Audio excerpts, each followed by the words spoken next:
Fala galera do primeiro ano, beleza? Tranquilidade?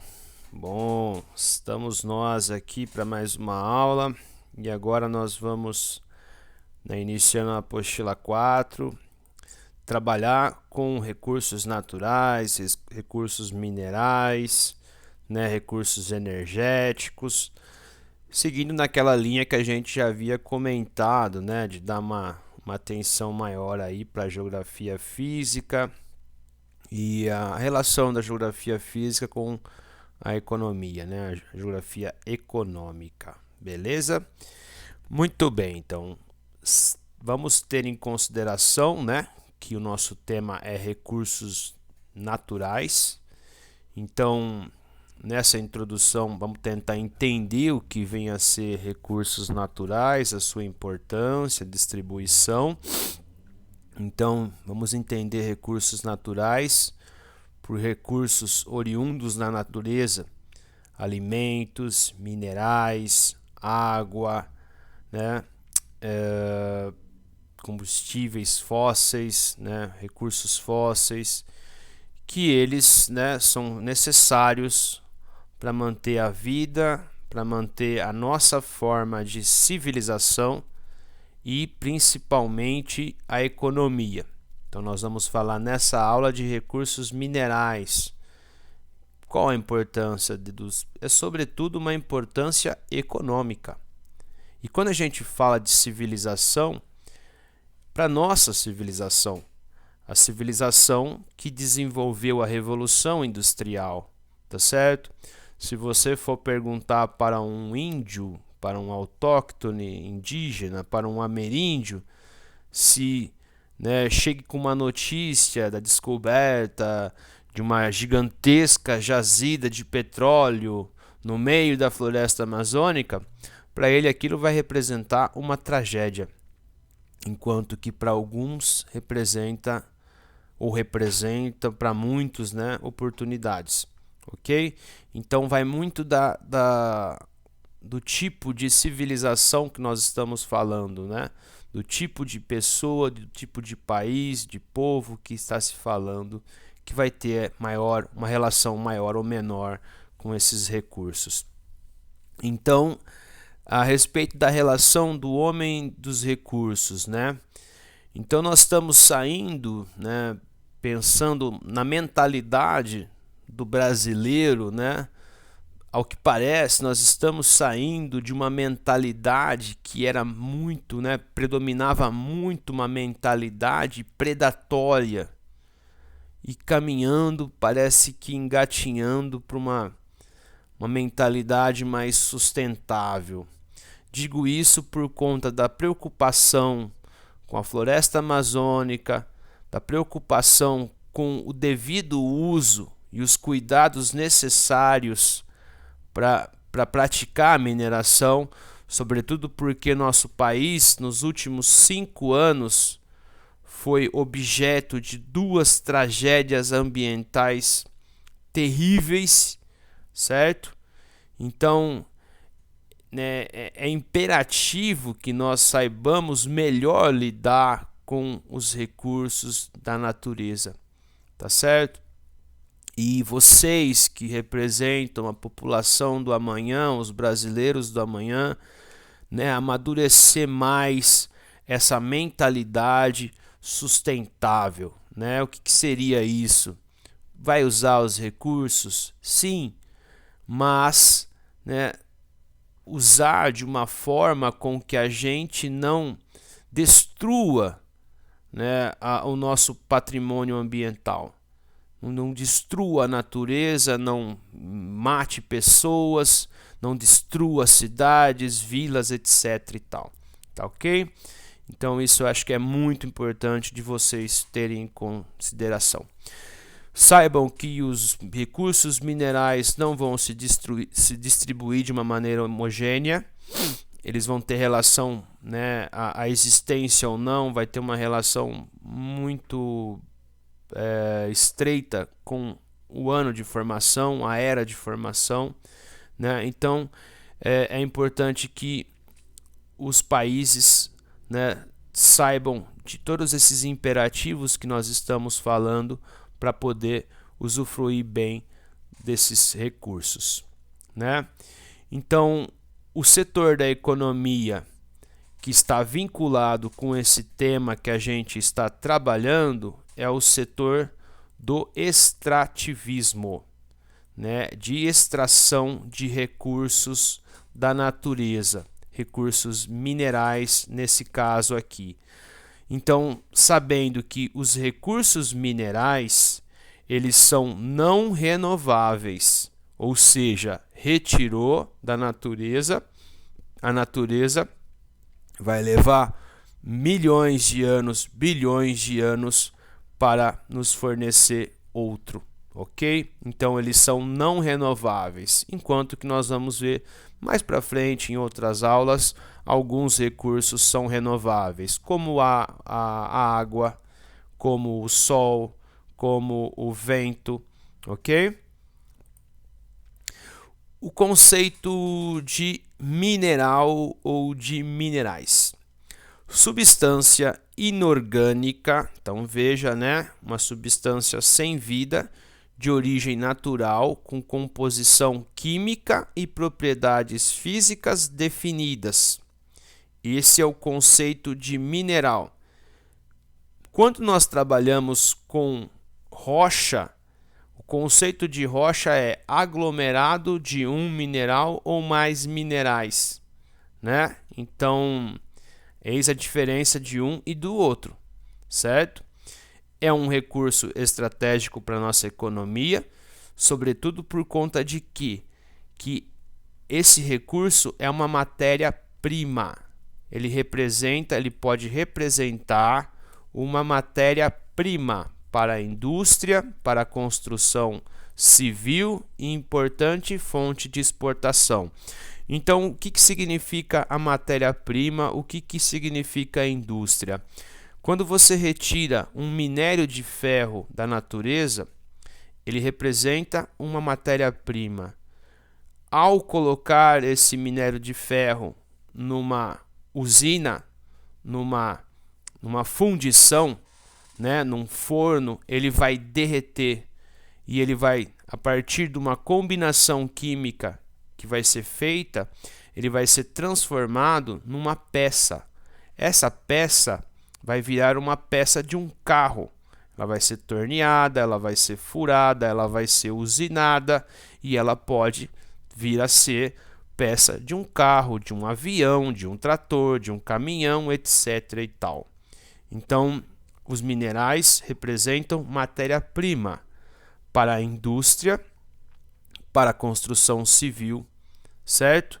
Então, ao fazer uma estrada, você precisa de minerais, você precisa, né, de cal, você precisa de pedra, você precisa de aço, né, uma ferrovia, uma ponte. Então, isso é muito importante de vocês começarem a entender. Porque muitos de vocês vão ser engenheiros, certo?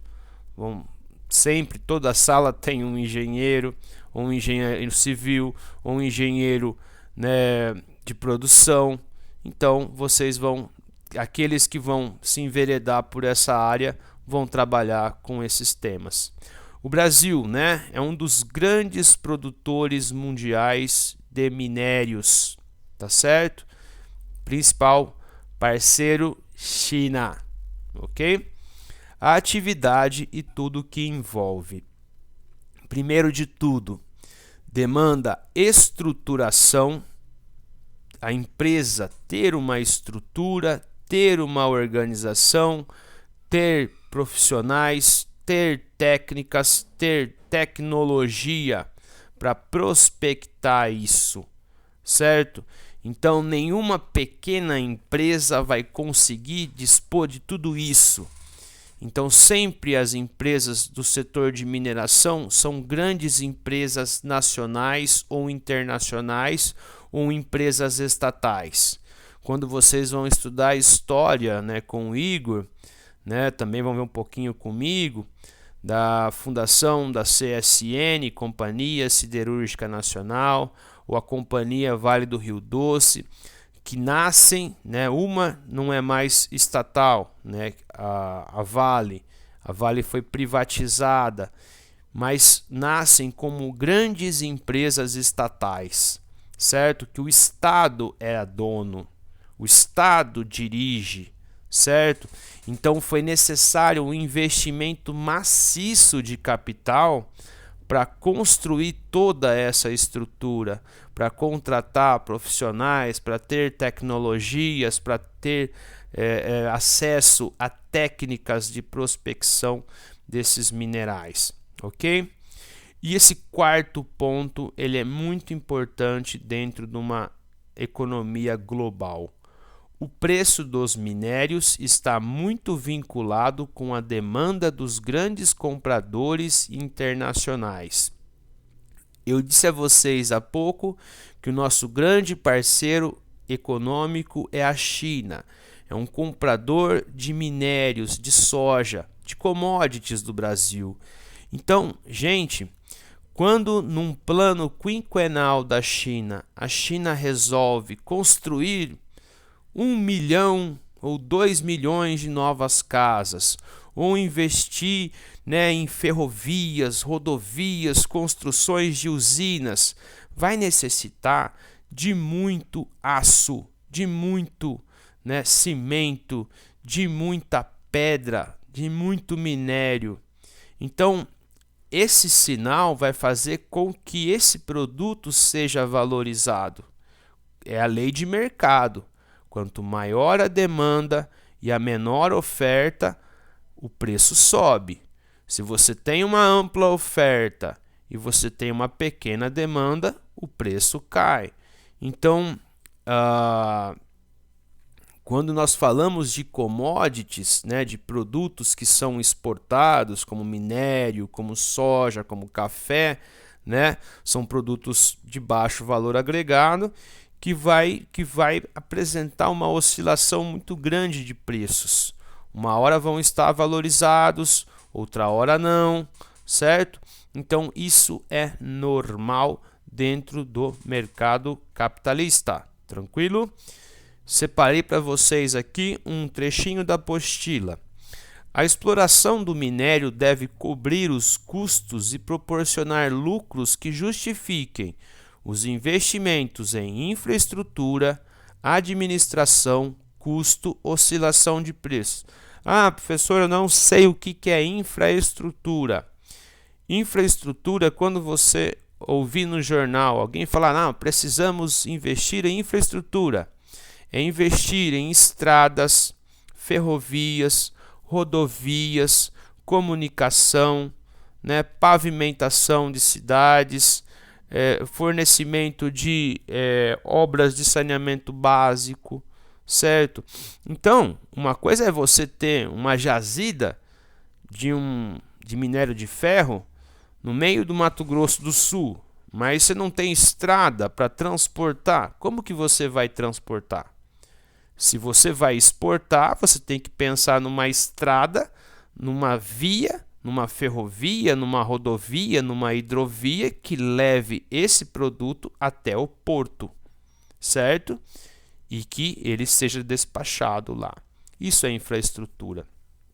Quanto aos minerais, são elementos ou compostos químicos inorgânicos, como nós vimos, de composição e estruturas definidas. Veja na página 32 os tipos de minerais.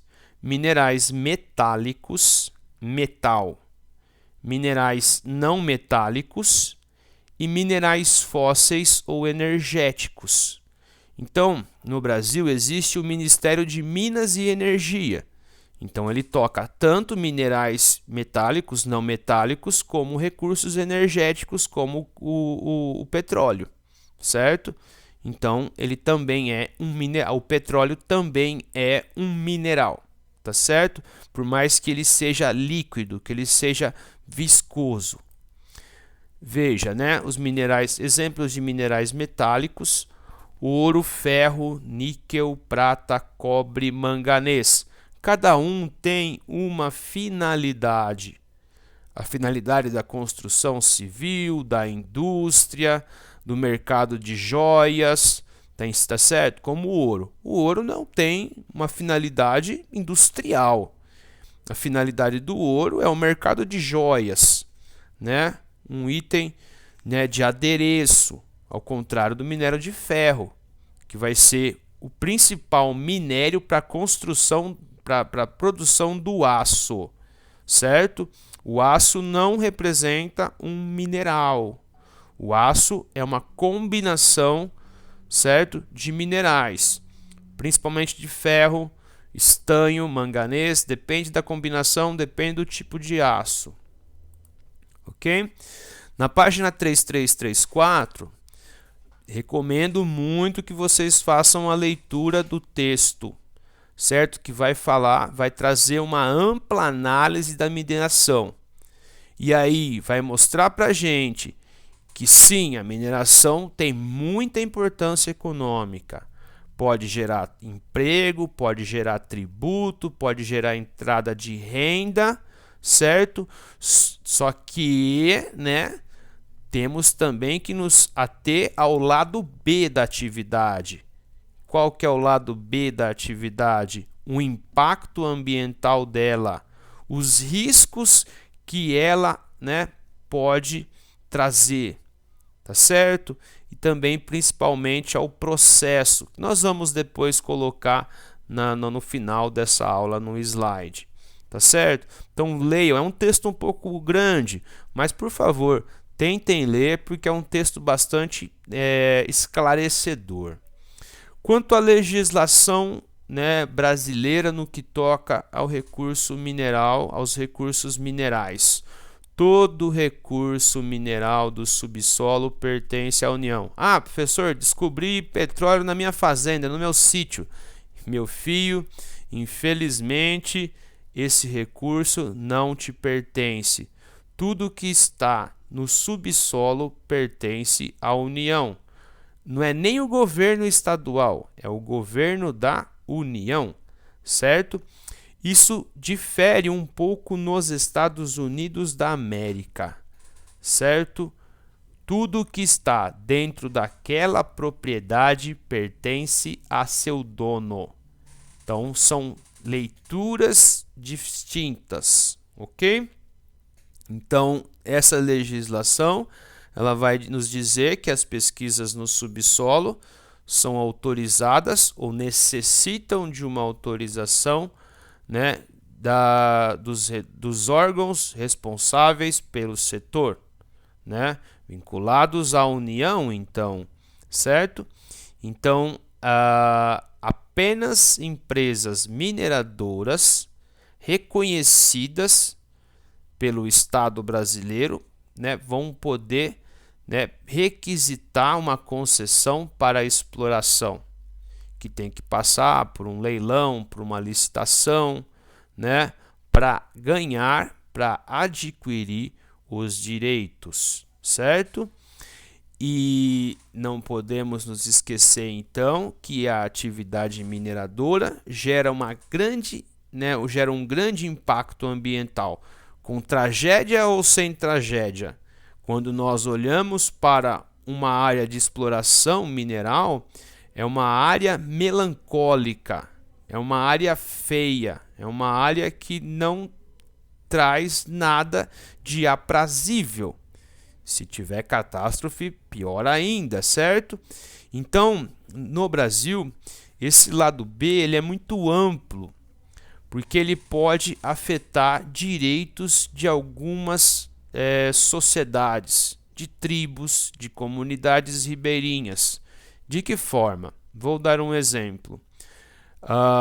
Na floresta amazônica, não é só o desmatamento, não é só a extração de madeira ilegal, os grileiros que estão, né, destruindo a floresta e matando indígenas.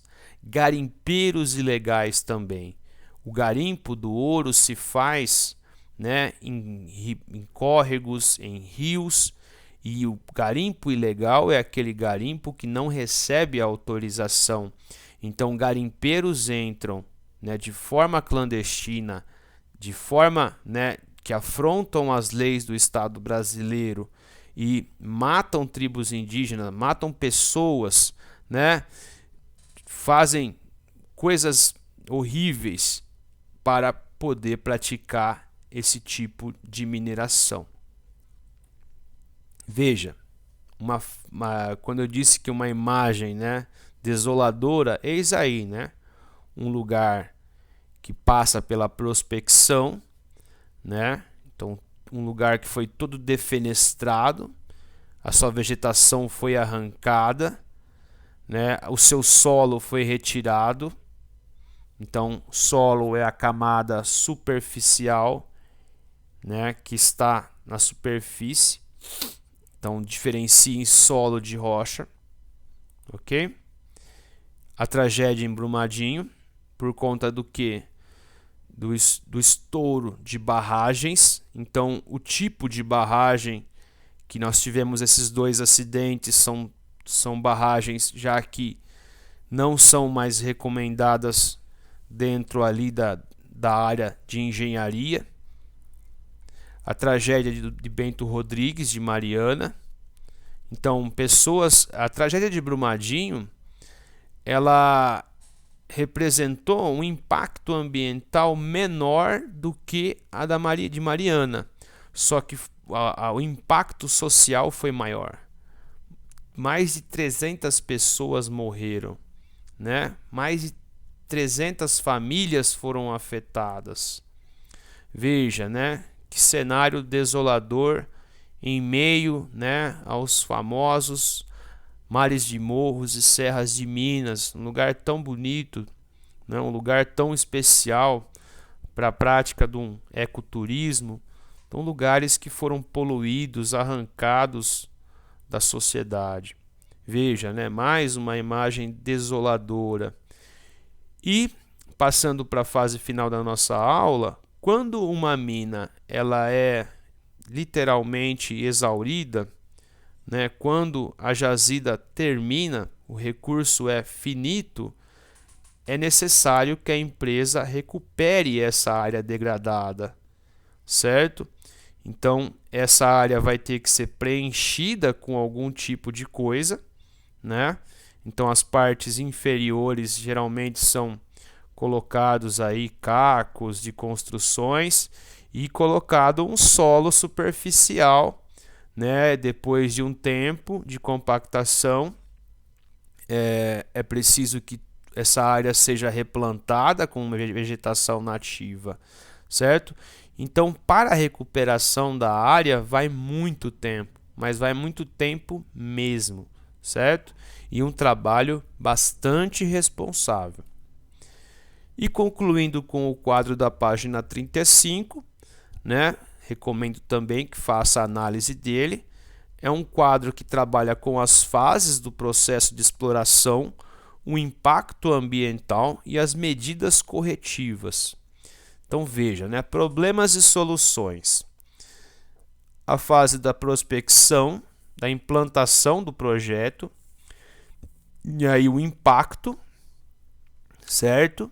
Então seria as etapas que vai desde a pesquisa, da constatação da jazida daquele mineral, da exploração, o impacto que aquele lugar ele vai receber, né?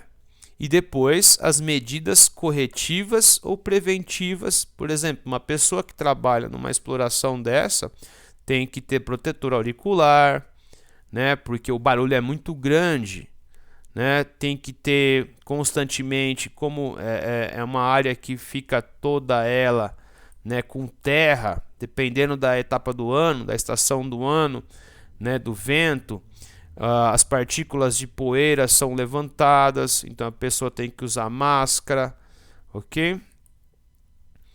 Aí o desmatamento, né, a produção, o uso de explosivos para poder bombardear aí as rochas, a lavagem do mineral, porque às vezes uma rocha ela vai ter minério de ferro e vai ter, por exemplo, lama endurecida, então tem que ter a lavagem, a limpeza do mineral. Você não vai vender o mineral com um pedaço de lama junto.